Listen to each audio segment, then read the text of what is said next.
Hello and welcome back to the Days of Donizetti.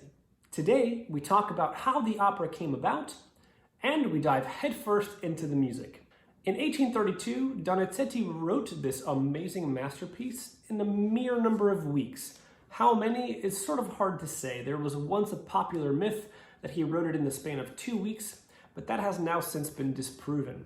It's very possible he started work on it as early as 12 weeks before the premiere, but most accounts have it that he started this piece around 6 weeks before its premiere performance in May of 1832 at the Teatro Canobiana in Milano.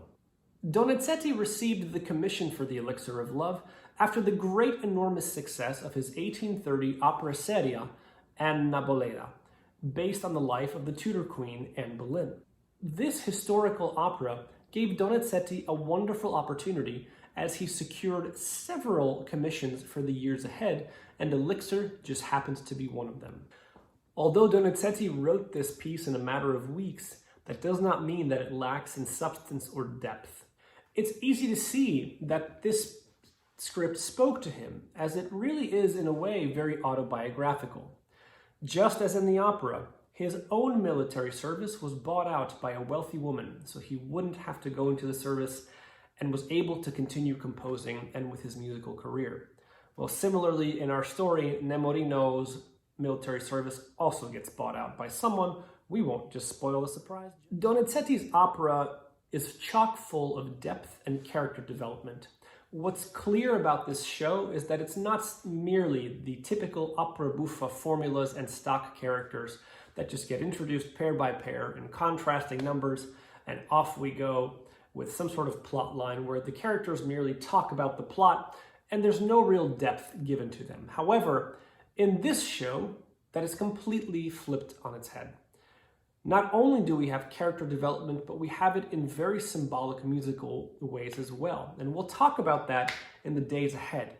But for right now, I think the clearest example of exactly how this opera is so impactful is right from its opening chords. The introduction and the orchestral prelude to the Elixir of Love. Let's dive right in. The audience hushing chords don't last very long. In fact, they're only 12 measures. You could actually argue that they're only 8. It's 2 real phrases, beginning in B minor.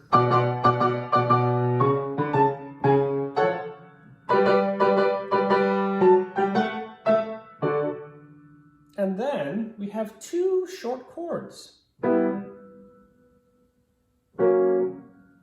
And we don't know where we're heading. After this last chord in F sharp major, we're sort of left wondering, now what? Does the opera start? Not quite yet.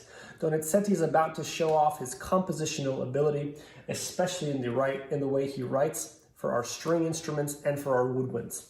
We begin with the strings on this lush D chord. Although, hang on a second, it's not in root position. That would be this, which sounds very much like an opening or final chord. In fact, this first chord is in an inversion, which means that it's built on a different note in the chord. In other words, it's meant to have tension. And this tension never really resolves.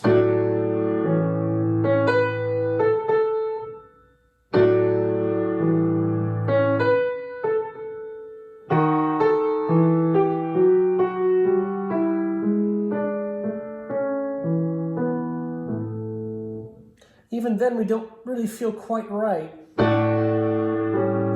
This is the initial theme in this next Larghetto section.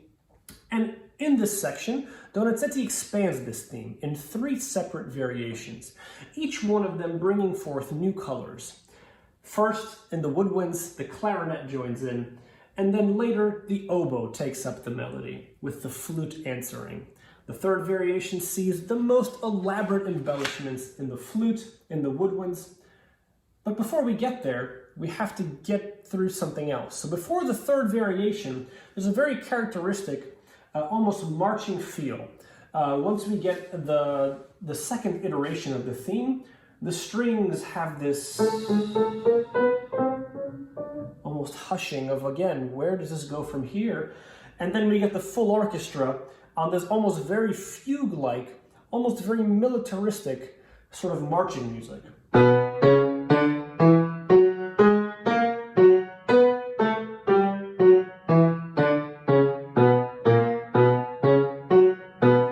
And that continues for a few measures, again signifying the sort of militaristic theme that's about to come. So the opening chords give us those crisp chords, and here once again we have a sort of grim B minor, almost militaristic procession, very slow. Something's about to happen. After the woodwinds have a brief dialogue over triplets, we are left with these final chords in the orchestra.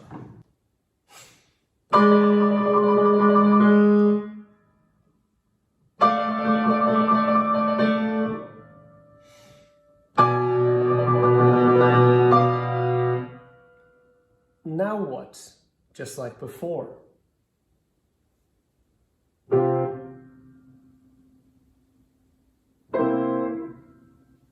And we're left wondering. We're left feeling like there's no resolution, like it should just keep going. And in fact, it does.